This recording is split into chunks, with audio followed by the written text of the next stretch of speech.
Assalamualaikum warahmatullahi wabarakatuh. Salam sejahtera.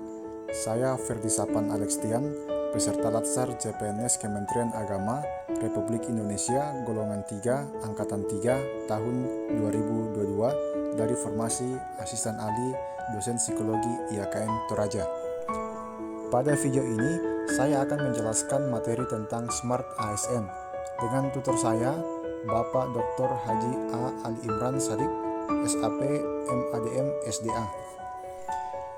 Tidak dapat dipungkiri bahwa perkembangan teknologi dan revolusi industri di era 4.0 membawa dampak pada berbagai sektor kehidupan, tidak terkecuali pada sektor birokrasi pemerintah.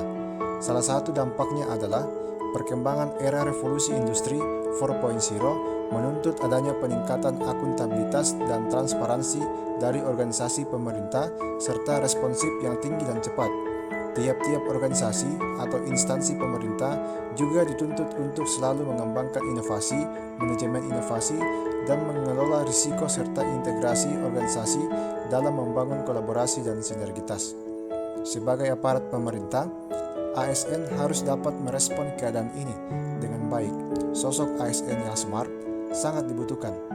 Bukan soal akademis, karena kita ketahui bahwa untuk menjadi seorang ASN tentu telah mengalami saringan yang ketat, seperti harus mengikuti tes seleksi kompetensi dasar dan tes seleksi kompetensi bidang yang dilaksanakan dengan basis komputer. Lantas, apa yang dimaksud dengan kebutuhan akan ASN yang smart? Mengapa smart ASN diperlukan?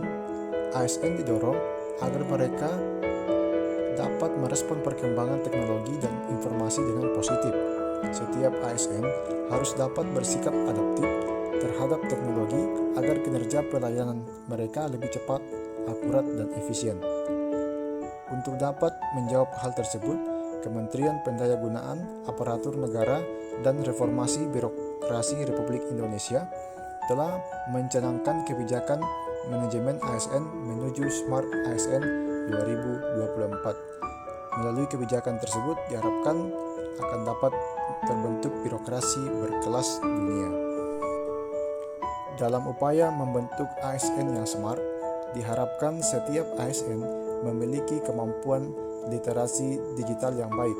Seorang ASN yang memiliki kecakapan literasi digital yang baik tidak hanya mampu mengoperasikan alat, melainkan juga mampu bermedia digital dengan penuh tanggung jawab.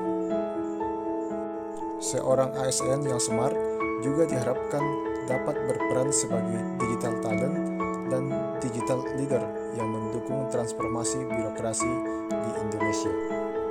Apa itu literasi digital? Menurut UNESCO dalam modul UNESCO Digital Literacy Framework, literasi digital merupakan kemampuan untuk mengakses, mengelola, memahami, mengintegrasikan, mengkomunikasikan, mengevaluasi, dan menciptakan informasi secara aman dan tepat melalui teknologi digital untuk pekerjaan yang layak, dan kewirausahaan. Ini mencakup kompetensi yang secara beragam disebut sebagai literasi komputer, literasi TIK, literasi informasi, dan literasi media. Terdapat beberapa kompetensi yang perlu dikuasai oleh ASN dalam menerapkan literasi digital. Yang pertama, digital skill, yaitu kemampuan mengetahui, memahami, dan menggunakan perangkat keras dan piranti lunak serta sistem operasi digital dalam kehidupan sehari-hari. Yang kedua, digital culture, yaitu kemampuan membaca, menguraikan, membiasakan, memeriksa, dan membangun wawasan kebangsaan, nilai Pancasila dan Bhinneka Tunggal Ika dalam kehidupan sehari-hari. Yang ketiga, digital etik, yaitu kemampuan menyadari, mencontohkan, menyesuaikan diri, merasionalkan, mempertimbangkan, dan mengembangkan tata kelola etika digital dalam kehidupan sehari-hari. Yang terakhir adalah digital safety, yaitu kemampuan mengenali, mempolakan, menerapkan, menganalisis, menimbang, dan meningkatkan kesadaran perlindungan data pribadi dan keamanan dalam kehidupan sehari-hari. Contoh penerapan digital etik yaitu dari etika berinteraksi di dunia sosial. Dari segi jejaring pertemanan, bertemanlah dengan orang yang kita kenal sebelumnya tanpa izin. apabila teman baru, lebih baik kita telusuri dahulu informasi tentang dia melalui browser atau dari teman kita lainnya. Yang ketiga, bertemanlah dengan orang yang menggunakan identitas asli. Dari segi aplikasi percakapan, ASN perlu menjaga privasi satu sama lain, tidak memberikan nomor orang lain kepada siapapun. Apabila mengontak orang lain yang belum mengenal kita sebelumnya, sebaiknya didahului dengan memperkenalkan diri dan menyebutkan atau mendapatkan nomor kontak orang tersebut dari siapa. Yang ketiga, jangan meneruskan pesan bila pesan tersebut belum dapat dipastikan kebenarannya. Bagaimana penerapan digital kultur dalam kehidupan sehari-hari? Yang pertama, perlu berpikir kritis. Berpikir kritis melatih kita untuk tidak sekedar sharing, namun mempertimbangkan apakah konten yang akan kita produksi dan distribusikan selaras dengan nilai Pancasila dan Bhinneka Tunggal Ika. Yang kedua, meminimalisir unfollow, unfriend, dan block untuk menghindari echo chamber dan filter bubble. Jadi sangat penting kiranya melatih kematangan bermedia. Salah satunya adalah dengan belajar untuk tidak mudah memutuskan pertemanan, unfollow, unfriend, block atau blokir di media sosial dan media percakapan online.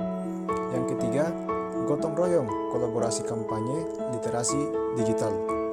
Artinya bahwa menjadi warga digital yang Pancasilais berarti memiliki inisiatif untuk berpartisipasi dan berkolaborasi aktif dalam aktivitas dan komunitas digital.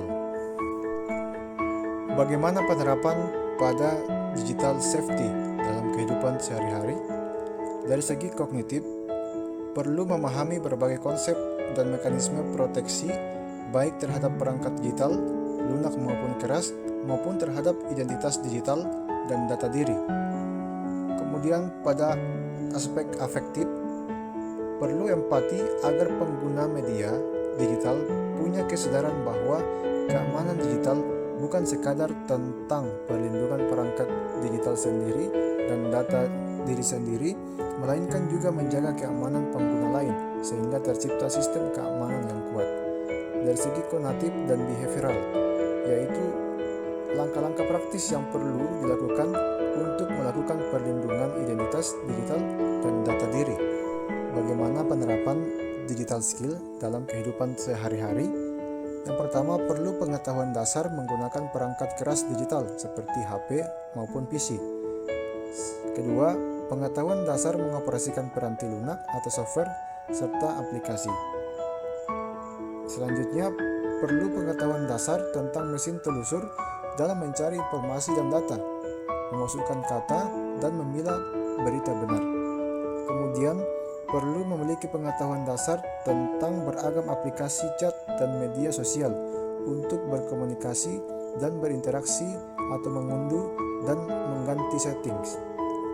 Selanjutnya, perlu pengetahuan dasar tentang beragam aplikasi, dompet digital, dan e-commerce untuk memantau keuangan dan bertransaksi secara digital.